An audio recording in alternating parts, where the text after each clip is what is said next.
Hello, dear students. Welcome back to my YouTube channel Backbenchers Class. Dear students, आज के इस video में हम देखेंगे अनीस जुंग, जिन्होंने लिखा है Lost Spring Stories of Stolen Childhood. इस चैप्टर में अनीस जुंग ने दो स्टोरी को दिखाने की कोशिश की है और दोनों स्टोरी एक पॉवर्टी लाइन को एक पैरेलल लेवल पे दिखाती हुई नज़र आ रही है। कहने का मतलब है कि आप पहले वीडियो में मैंने डिस्कस किया साहब की लाइफ के बारे में, कैसे अनीस जुंग साहब से मिलती हैं, साहब अपनी कहानी बताता है, अपने फैमिली बैकग्राउंड को बताता है, अपनी सफरिंग्स को बताता है। वैसे ही कुछ मुकेश की भी कहानी है, किस तरह मुकेश अपनी लाइफ को देखता है, उसका थॉट प्रोसेस क्या है। जब वो अनीस जुंग से मिलता है और अपनी कॉलोनी में लेके जाता है जहाँ वो अपनी फैमिली के साथ रहता है, उसके अपने कास्ट के लोग हैं, एक पूरा परिवार है और वो परिवार को दिखा के वो ये बताना चाहता है कि जिस प्रोफ़ेशन में वो है या जिस जगह वो रह रहा है, वो जगह रहने लायक नहीं है। वो एक डिफरेंट लेवल ऑफ पॉवर्टीज़ कह सकते हैं, गरीबी का एक अलग रूप दिखाती है। और इन सब चीज़ों को बताते हुए वो अपनी ड्रीम के बारे में बताता है, यानी उसकी जो ख्वाहिश है, वो क्या बनना चाहता है, क्या अलग करना चाहता है जो उसके अपने कास्ट के लोग वो काम कर रहे हैं। तो उस ड्रीम को कैसे वो शेयर करता है और उसका परसेप्शन क्या है, यानी उसका जो अपना देखने का नज़रिया है अपनी लाइफ को कैसा है। तो शुरुआत करते हैं मुकेश की स्टोरी से। यहाँ पे जो पहला स्टेटमेंट है वो ये कहता है, I want to drive a car. ये स्टेटमेंट अपने आप में उसकी अपनी ड्रीम को दिखाता है कि वो क्या करना चाहता है। तो वो कहता है कि मैं एक कार ड्राइव करना सीखना चाहता हूँ। और कुछ बुलेट पॉइंट्स है, जैसे कि पहले वीडियो में मैंने दिखाने की कोशिश की है कि कैसे बुलेट पॉइंट से मैं चैप्टर को समराइज़ करना चाहता हूँ, ताकि आप लोगों को चीज़ों को यानी चैप्टर को एक समराइज़ कर सकूँ और बहुत अच्छे तरीके से आपको समझा सकूँ। मुकेश अ बैंगल मेकर फ्रॉम फिरोजाबाद। यहाँ पे मुकेश की स्टोरी शुरू होती है और पहले ही बुलेट पॉइंट्स में ये दिखता है कि मुकेश क्या है। मुकेश एक बैंगल मेकर है और कहाँ का रहने वाला है, तो फिरोजाबाद। फिरोजाबाद क्या है, ए सिटी नियर आगरा, उत्तर प्रदेश। तो इसका लोकेशन भी आप समझ के रखिए, जान के रखिए, ताकि हो सकता है एमसीक्यू वगैरह में ये पूछा जा सकता है। तो फिरोजाबाद में वो रहता है और कहाँ पे काम कर रहा, तो works in A hazards condition. Hazards condition क्या होती है, एक ऐसी कंडीशन जो बहुत ही हार्श होती है, यानी आप ऐसी कंडीशन में काम करते हैं जो कि फेवरेबल नहीं है आपके लिए, आप बहुत प्रॉब्लम उसमें फेस करते हैं। Despite being trapped in poverty and tradition he dreams of becoming a motor mechanic. कहने का मतलब है कि पॉवर्टी और ट्रेडिशन, ये दो वर्ड को मैंने अंडरलाइन किया है, आप देख सकते हैं। तो चूँकि वो ट्रैप्ड है, वो जाल में फँसा हुआ है, वो गरीबी के जाल में फँसा हुआ है। क्यों? क्योंकि उसकी कम्युनिटी जो है वो एक प्रोफ़ेशन में लगी है, वो है बैंगल मेकिंग। और बैंगल मेकिंग ऐसा कोई प्रोफ़ेशन नहीं है, ऐसा कोई काम नहीं है जिसमें बहुत सारे पैसे आपको मिलते हैं। यानी ऐसा नहीं कि इसमें आप अमीर बन जाइएगा। बस एक ऐसा काम है जिससे आपका पेट भरता है, जिससे आपकी बस एक फैमिली की जो नीड्स होती हैं वो फुलफ़िल होती हैं। ट्रेडिशन का क्यों वर्ड यूज़ हुआ है? ट्रेडिशन का मतलब होता है एक परंपरा। एक जो रिचुअल चलता है, कहने का मतलब आपने देखा होगा कि बाय प्रोफेशन इंडिया में बहुत सारे ऐसे लोग हैं जो जुड़े रहते हैं, यानी कि फादर अगर कारपेंटर हैं, फादर गोल्ड स्मिथ हैं, फादर अगर आयरन स्मिथ हैं, यानी उनका एक प्रोफेशन है और वो चाहते हैं कि उनके बाद उनका बेटा उस प्रोफेशन को आगे बढ़ाए। अब उन्हें इस चीज़ से मतलब नहीं होता है कि वो गरीब हैं, अमीर हैं, या गरीब हैं तो अमीर बनना चाहते हैं। यानी जिस प्रोफेशन में हैं, वो कारपेंटर हैं तो कारपेंटर ही अपने बेटे को सिखाते हैं। तो ये सारी चीज़ें जो हैं एक ट्रेडिशन के रूप में चलती हैं और इसको वो एक तरह से समझता है कि वो ट्रैप में फँसा हुआ है, जाल में फँसा हुआ है। इन सब चीज़ों से निकलना चाहता है, वो दूसरे प्रोफ़ेशन में जाना चाहता है। He dreams of becoming a motor mechanic. और वो क्या करना चाहता है, मोटर मैकेनिक बनना चाहता है। उसे लगता है मोटर मैकेनिक एक ऐसा जॉब है जिसमें कुछ ज़्यादा पैसे मिलने के चांस हैं। Showing A spark of rebellion and hope. तो ये दो चीज़ें उसके अंदर काफ़ी कह सकते हैं कि दिखती हैं उसकी पर्सनैलिटी में, कि वो एक रिबिलियन नेचर का है, यानी वो विरोध करना चाहता है अपने लोगों से, वो चाहता है कि वो अलग तरीके से काम करे। होप है, उसे उम्मीद है कि वो जो चाहता है वो बन पाएगा। The story underscores a systematic operation. Story आगे बताती है कि एक सिस्टमैटिक ऑपरेशन से भी लोगों को गुजरना पड़ता है। फेस्ड बाय बैंगल मेकर्स, यानी जो बैंगल मेकर्स हैं ये एक सिस्टम तरीके से बंधे हुए हैं, यानी अगर ये आगे भी बढ़ना चाहते हैं, कुछ अलग करना चाहते हैं, तो बहुत ऑपरेशन यानी बहुत उन्हें झेलना पड़ता है, बहुत यातनाएं जिसको कह सकते हैं कि झेलनी पड़ती हैं। Who are caught in cycle of exploitations. ऐसा नहीं है कि शोषण का एक प्रकार है, एक साइकिल में वो फंसे हुए हैं और एक चक्र होता है जिसमें वो गोल गोल घूमते रहते हैं। उस शोषण का जो चक्र है, अब इसमें कौन है, कैसे लोग हैं, तो उसमें मिडल मैन है, यानी आप कह सकते हैं बिचौलिए हैं साहूकार हैं जो उधार लेते हैं और पैसे आपको देते हैं, फिर आप नहीं चुकाते हैं तो वो फिर उसके बदले आपसे वो जो आपने उनके यहाँ जमा किया है उसको वो ले लेते हैं। पुलिसमैन हैं, ये भी उनका भी एक रोल बताया गया है, preventing them from escaping poverty and improving their lifes. तो ये चीज़ बताने की कोशिश की गई है कि कैसे ये लोग, यानी ये जो साइकिल में फंसे हुए लोग हैं, ये जो बैंगल मेकर्स हैं, ये निकलना चाहते हैं, बट ये इन लोगों के चक्कर में आकर अपने ड्रीम को फुलफिल नहीं करते हैं और उसी गरीबी में फंसे हुए हैं। अगला बुलेट पॉइंट्स है, I will be a motor mechanic. यानी आप देखते हैं कि उसके ड्रीम में वो क्या सोचता है कि वो मोटर मैकेनिक बनना चाहता है। मुकेश अनाउंसेस, यानी वो अनाउंस करता है, और अनाउंस किससे कर रहा है, वो जब कॉन्वर्सेशन चल रहा अनीश जुंग से, तो वो अपनी बातें कहता है, I will learn to drive a car. यानी वो कार को ड्राइव करना चाहता है, यानी वो सीखना चाहता है। तो वो अगली लाइन वो ये कहता है कि I will learn to drive a car. His dream looks his dream looms like a mirage amid the dust of a street that feels his town Firozabad famous for its bangles। यानी उसकी जो dream है वो एक तरह से अनिश Jung को लगती है कि उसकी ड्रीम एक मिराज है। मिराज क्या होता है हिंदी में, अगर आप इसको समझें तो मिराज का मतलब है मृत तृष्णा, यानी एक ऐसी ख्वाहिश, एक ऐसा सपना जो पूरा नहीं होता है। इसको आप देखते हैं कि गर्मियों में जब हम गाड़ी चलाते हुए जाते हैं तो हमें ऐसा लगता है कि सड़क के दूर पर एक ऐसा जो पानी का सोर्स नज़र आता है, बट एक्चुअल में जब आप जैसे जैसे नज़दीक बढ़ते हैं आपको लगता है कि वहाँ वो पानी होगा, बट वो वहाँ होता नहीं है। तो एक तरह से ऐसी ड्रीम जिसको वो फुलफिल नहीं कर सकते हैं, बट आप उसे चेज कर रहे हैं, आप उसका पीछा कर रहे हैं, तो उसको एक वर्ड दिया गया है मिराज। और अनिश जूंग को लगता है कि मुकेश का जो ड्रीम है वो एक मिराज की तरह है, यानी वो उसका पीछा करना चाहता है, बट उसे शायद ना मिले क्योंकि वो ट्रैप्ड है ऐसे लोगों के बीच में जिसमें काफ़ी मुश्किल हो निकलना। तो इस तरह Firozabad, it is the center of India's glass blowing industry where families have spent generations working around furnaces। यानी एक ऐसा प्रोफेशन है जहाँ पे कई जनरेशन से लोग जो हैं फर्नेसेस के सामने, यानी भट्टियाँ, फर्नेस का मतलब होता है भट्टी, जिसमें कोयला वगैरह डाल के उसको बनाया जाता है, चूड़ियों को बनाया जाता है। पहले शीशे को गलाया जाएगा, फिर डिफरेंट शेप में डाला जाएगा कलर डालकर, ठीक है। वेल्डिंग ग्लासेस हैं, making bangles for all women in the land it seems.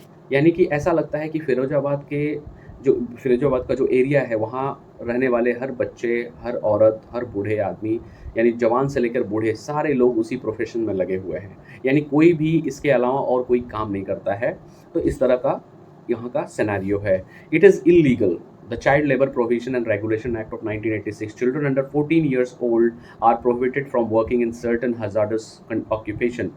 मैं ये बताना चाहता हूँ कि ये जो प्रोफेशन है जिसमें मुकेश काम कर रहा है वो एक तरह से इलीगल है।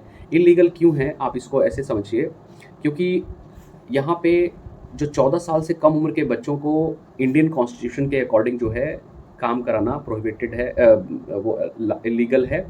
और चीज़ें जो हैं अगर इस तरह का कोई काम करता है तो उसे पुलिस पकड़ सकती है, बट इसके बावजूद, यानी रूल्स के बावजूद भी वहाँ पे काम हो रहा है, बच्चे वहाँ काम करते हैं, छोटे बच्चे काम करते हैं। For children like him Mukesh to work in the glass furnaces with high temperatures in dingy cells without air and light. कहने का मतलब है कि वहाँ पे जिस जगह मुकेश काम करता है वो जगह इतनी कंजेस्टेड है, यानी वहाँ पे ना प्रॉपर लाइटिंग है, ना प्रॉपर एयर का जाने आने का रास्ता है। तो ये ऐसी चीज़ें हैं, एक ऐसी सिचुएशन है जिसमें बच्चों के ऊपर उनके स्वास्थ्य पे बहुत बुरा असर पड़ता है और उनकी आँखों पे बहुत ज़्यादा असर पड़ता है, जिससे कि वो जल्दी ही उनकी आईसाइट कमज़ोर हो जाती है और कुछ तो ब्लाइंड भी हो जाते हैं। तो इस तरह की सिचुएशन में बच्चों से काम कराया जाता है। और ये बताया गया है कि 20,000 children out of the hot furnaces where they slog their day light hours after losing the brightness of their eyes. मैं यही कहना चाहता हूँ कि उनका काम करने का जो एक एटमॉस्फेयर है, यानी जो वातावरण है, वो कहीं से अच्छा नहीं है, इसलिए वो अपनी ब्राइटनेस यानी अपने आँखों की रोशनी को बहुत ही जल्दी खो देते हैं। और ऐसे बच्चों की संख्या बताई गई है 20,000 चिल्ड्रन, यानी ये एस्टिमेटेड है कि वहाँ उतने बच्चे काम करते हैं। यानी वी का मतलब यहाँ पे अनिश जूंग और मुकेश एक दूसरे दोनों बातें करते हैं। Walk down stinking lanes choked with garbage, past homes remains hovel with crumbling walls, wobbly doors, no windows, crowded with families of human and animals coexisting in a primeval state। कहने का मतलब है जब अनीस जंग मुकेश के साथ वॉक करते हुए जाती हैं उसके लोकेलिटी में यानी उसकी कॉलोनी में, तो वो क्या देखती हैं कि ऐसे-ऐसे घर हैं जो बहुत ही पुराने हैं और जिनकी दीवारें कमज़ोर हैं, वहाँ की नालियाँ जाम हो चुकी हैं पॉलीथीन से और दरवाजे खिड़कियाँ हैं ही नहीं, ठीक है? अगर दरवाजे हैं भी तो वो बहुत कमज़ोर हैं। तो इस तरह का वो सिनेरियो देखती हैं, इस तरह का वहाँ का सीन है कुछ।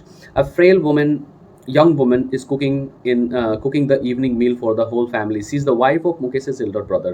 She is already in charge of 3 men, her husband Mukesh and their father. यहाँ पे इस बुलेट पॉइंट्स में ये बताने की कोशिश है कि एक औरत जो है जो काम कर रही है और इसको अनीस जंग देखती हैं, वो एक फ्रेल का मतलब होता है कमज़ोर, वीक, और यहाँ पे वो पूरी फैमिली के लिए खाना बनाती है और ये कोई और नहीं है बल्कि मुकेश के बड़े भाई की वाइफ हैं और ये वो खाना बनाने का काम वो कर रही हैं। अब ये डिनर तैयार कर रही हैं जो अपने लिए यानी हस्बैंड के लिए और मुकेश के लिए और मुकेश के फादर के लिए। मुकेश इज़ ग्रैंड मदर यानी मुकेश की ग्रैंड मदर जिसको अनीस जंग देखती हैं, who has watched her own husband go blind with the dust from polishing the glass और बैंगल्स। अब यहाँ पे ये बताने की कोशिश हो रही है कि मुकेश की ग्रैंड मदर जो खुद बताती हैं कि उनके हस्बैंड जो हैं इस बैंगल मेकिंग के काम में काम करते हुए अंधे हो चुके हैं। Born in a caste of bangle makers यानी चूँकि वो ऐसे कास्ट में पैदा हुए हैं जिनका काम ही है बैंगल मेकिंग का यानी चूड़ियों बनाने का। They have seen nothing but bangles यानी उन्होंने अपनी लाइफ में कुछ और देखा ही नहीं है। इनकी सिचुएशन ऐसी है कि बस उसी प्रोफेशन में जुड़े हैं, उसी में जीना है, उसी में मरना है। The spirals of bangles, sunny gold, paddy green, royal blue, pink, purple, every color born out of 7 colors of rainbow. आप जानते हैं रेनबो क्या है? 7 रंगों के समूह को रेनबो कहते हैं। बरसात में अक्सर ये आपको दृश्य मिलेगा देखने को आसमान में। तो ये एक ऐसी चीज़ों को बताना चाहती हैं कि वहाँ पे एक कलर की चूड़ियाँ नहीं हैं, वहाँ पे डिफरेंट कलर्स की जो चूड़ियाँ बनाई जाती हैं उसमें सनी गोल्ड्स की हैं, पैडी ग्रीन हैं, रॉयल ब्लू की हैं, पिंक पर्पल यानी सारे तरह के कलर की चूड़ियों को वहाँ पे बनाया जाता है फिरोजाबाद में।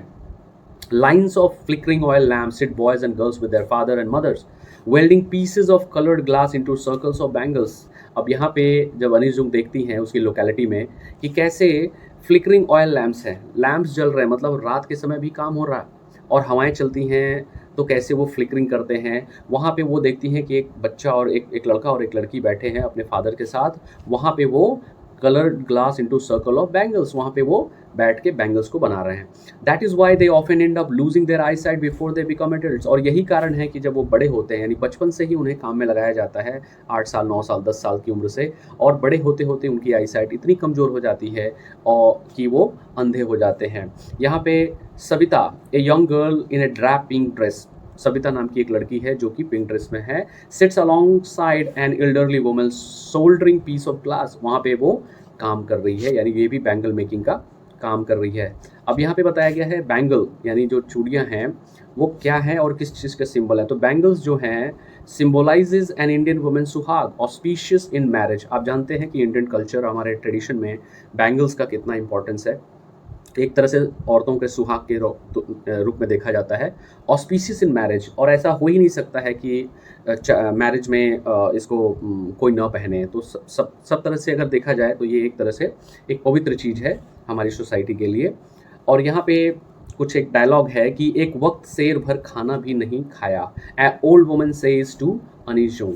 यहाँ पे एक बूढ़ी औरत है और वो अपनी बात को शेयर कर रही है, कह रही है कि हम इतने गरीब हैं, हमें इन पैसों से बैंगल मेकिंग से इतना प्रॉफिट नहीं होता है कि हम भरपेट खाना पाएँ और रेगुलर तरीके से खाना मिलता रहे, पैसे मिलते रहें। तो यही वो बात कह रही है कि एक वक्त शेर भर खाना भी नहीं खाया, यानी कि हमें आधा पेट खाना पड़ता है, ये ऐसा वो बताना चाहती है।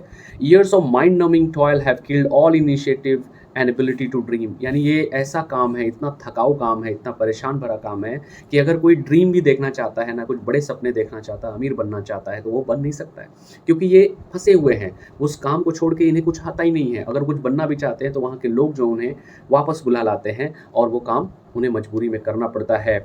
Young man of Firozabad talk endlessly in a spiral that moves from poverty to apathy to greed and to injustice. अब देख रही हैं कि फिरोजाबाद में कुछ यंग पीपल हैं जो बात करते हैं उन सब चीज़ों से निकलने की, तो वो उनको भी देखती हैं कि कैसे वो बात कर रही हैं बैठकर। लिसनिंग टू देम, यानी उनको जब वो सुनती हैं, Anees Jung who see two distinct world, यानी कि जब अनीस जंग उन लोगों को बात करते हुए देखती हैं तो उन्हें लगता है कि इन लोगों की लोकेलिटी में ये जो संसार है इनका, ये दो भाग में बटा हुआ है। One of the family caught in A wave of poverty, यानी एक पहला संसार है जो कि एक जाल में फंसा हुआ है, और वो जाल किसका है? जाला यानी पॉवर्टी का है। जो मकड़ियाँ जाले लगाती हैं ना, उसकी बात हो रही है। तो वो जाले वो अपने शिकार को पकड़ने के लिए लगाती हैं, और यहाँ पे ये पॉवर्टी में यानी गरीबी में फंसे हुए हैं जो निकल नहीं पाते हैं। दूसरा संसार कहती हैं burden by the stigma of caste in which they are born, other a vicious circle of sahukars, middleman, policeman and keepers of law, the bureaucrats and politicians. और दूसरा जो संसार है जिसमें लोग फंसे हुए हैं, उसमें बहुत सारे ऐसे लोग हैं जो इनको फंसा कर रखे हैं। इसमें एक साइकिल है जिनसे वो निकलने नहीं देते हैं। When I sense a flash of it in Mukesh I am cheered, लेकिन अगले ही पल अनीस जंग बताती हैं कि जब वो मुकेश को देखती हैं तो बहुत खुश हो जाती हैं। उनकी खुशी का ठिकाना इसलिए नहीं है क्योंकि मुकेश ही एक ऐसा व्यक्ति है, एक ऐसा लड़का है, कह सकते हैं कि वो एक अलग सपना देखता है और अलग कुछ करना चाहता है। लेकिन वहाँ पे वो पूछती हैं तो वो क्या कहता है? I want to be a motor mechanic, यानी वो कहता है अनीस जंग से कि वो मोटर मैकेनिक बनना चाहता है, वो बैंगल मेकिंग में नहीं जाना चाहता, उसे चूड़ियाँ नहीं बनानी है। He repeats he will go to a garage and learn, वो कहता है अनीस जंग से कि मैं गराज जाऊँगा, वहाँ मोटर को बनाना मैं सीखूंगा। At the next moment when Anees ask, और अगले ही पल जब वो पूछती हैं, उससे एक सवाल पूछती हैं, वो क्या कहता है? और ये पूछती है पहले कि do you also dream of flying a plane. ये स्टेटमेंट, ये क्वेश्चन अपने आप में बहुत बड़ा एक, कह सकते हैं कि एक रेटोरिकल क्वेश्चंस भी की तरह भी है कि आप अगर किसी से पूछते हैं कि आप क्या बनना चाहते हैं, तो वो ये बताता है कि वो ये बनना चाहता है, मतलब एक्स वाई जेड जो भी। लेकिन आपको समझ में आता है कि वो एक, उसके अंदर पोटेंशियल है, उसके अंदर पावर है, वो कुछ और भी कर सकता है। तो यहाँ भी कुछ ऐसा हो रहा है, यानी वो उसका ड्रीम है कि मोटर मैकेनिक बनना, जो कि ऐसा नहीं है कि वो बहुत ही रिच प्रोफेशन में जा रहा है, ऐसे प्रोफेशन में जा रहा है जिसमें पैसे ही पैसे होंगे, नहीं। तो अगले ही पल ये पूछ लेती हैं कि केवल कार चलाना चाहते हो, या फिर क्या तुम सपने नहीं देखते प्लेन उड़ाने का? तो उस पे वो क्या कहता है? ही सडनली साइलेंट, और ये सुनते ही वो चुप हो जाता है, और वो क्या कहता है? नो, नहीं, वो प्लेन के बारे में सपना नहीं देखता है। उसका सपना है मोटर मैकेनिक बनने का, कार चलाने का। He says staring at the ground, यानी कि वो इतना शर्मसार हो जाता है, इतना ह्यूमिलिएटेड हो जाता है कि इस क्वेश्चन के बाद जब ना कहता है तो वो सर अपना नीचे कर लेता है, क्योंकि उसे पता है कि वो जो सपना देख रहा है शायद वही फुलफिल हो जाए, वो बहुत बड़ी बात है। अगला पॉइंट है Mukesh is content to dream of cars, क्योंकि वो अपने सपने से संतुष्ट है। कंटेंट मतलब होता है संतुष्टि, यानी कोई व्यक्ति अपने वादे जो उसके अपने से है, अपने ड्रीम से है, वो उससे ही वो संतुष्ट हो जाता है, तो उसे बड़ा पाने की जरूरत नहीं होती है। That he sees hurtling down the streets of his town, वो कारों को देखता है अपने टाउन में कि कैसे वो भाग रही हैं, सड़कों पे चल रही हैं। Few aeroplanes fly over Firozabad, लेकिन वो ये भी देखता है कि कुछ हवाई जहाज उसके शहर से उड़ के जाती हैं। तो एक सिंबॉलिक मीनिंग के तौर पर इस प्लेन को दिखाया